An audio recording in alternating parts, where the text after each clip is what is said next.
You also heard about the numerous appointments that he missed, and you'll see reference to it in these records. Misses numerous appointments.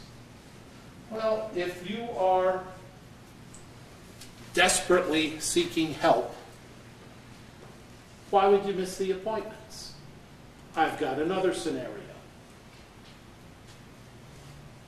That he was directed to go to the psychologist by an attorney, Kim Snover, and he missed appointments because he wasn't really all that interested in going. Because if he was interested in going, don't you think he would have gone? Now, this is the same gentleman who tells you that he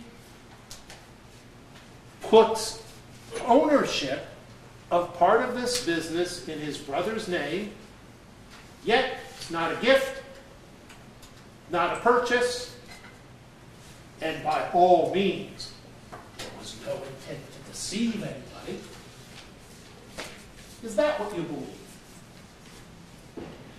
If you own something and you put it in somebody else's name and you're not giving it to them and they're not buying it and you feel all put out when they transfer it to a third party, don't you think that there's an intent to deceive there? And he told you there wasn't.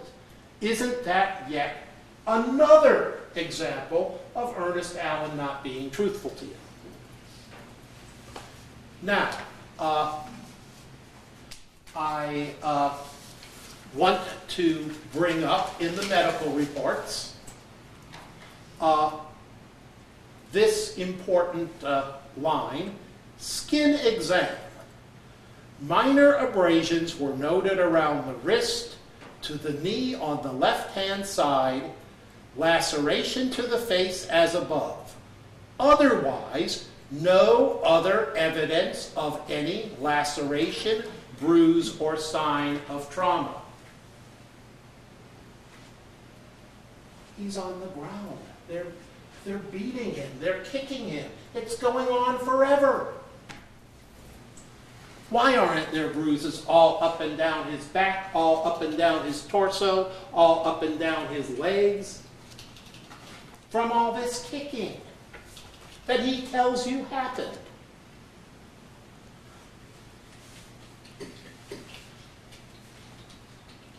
Now,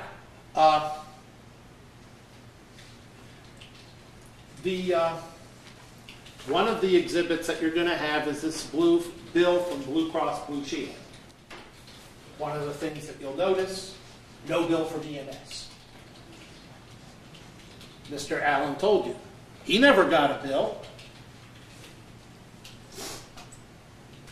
Even though there's no record of the 911 call, the ambulance was dispatched, and they got there, and according to him, they thought so little of his injuries. Get in the car and drive yourself to the hospital. And you can follow us there. They have nothing better to do than to be the lead car in a caravan to the hospital. They have nothing better to do for their employer but say, don't bother getting in the ambulance. Suppose Mr. Allen, on the way to the hospital, had passed out and crashed. What ambulance driver do you think would be willing to take that kind of risk?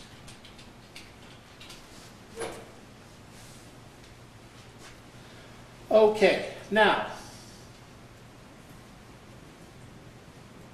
he says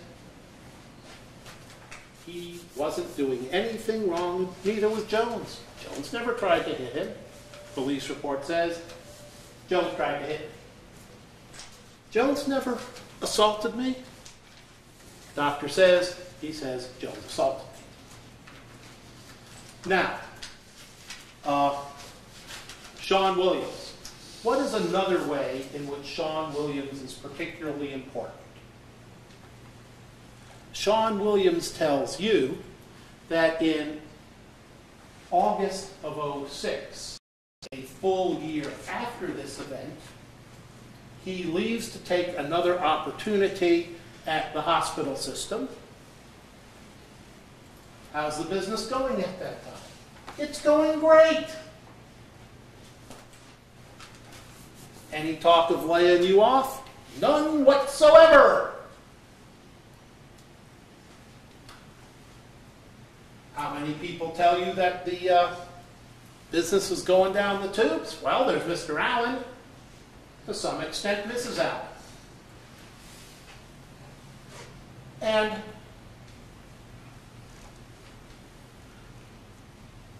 if Mr. Allen wants to tell you that he goes on a binge for 2, 3, 4 days and blows 25 whole bucks on cocaine, well, then you have the choice of believing that if you want to.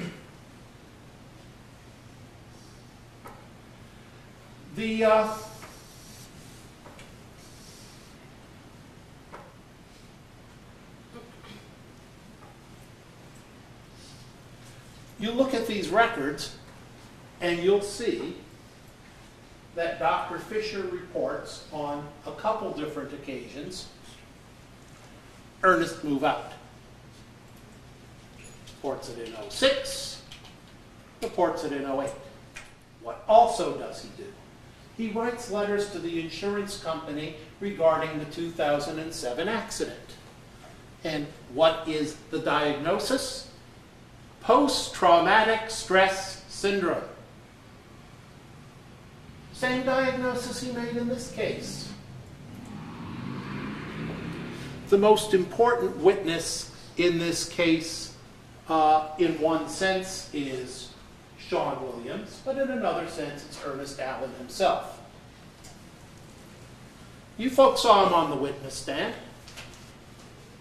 Did you see a basket case? Did you see somebody who was incapable of answering my questions? What did he do when I attacked him with questions? He answered them. He fought back. He sat forward in his chair. Problem solved. I'm a better psychologist than Dr. Fischer.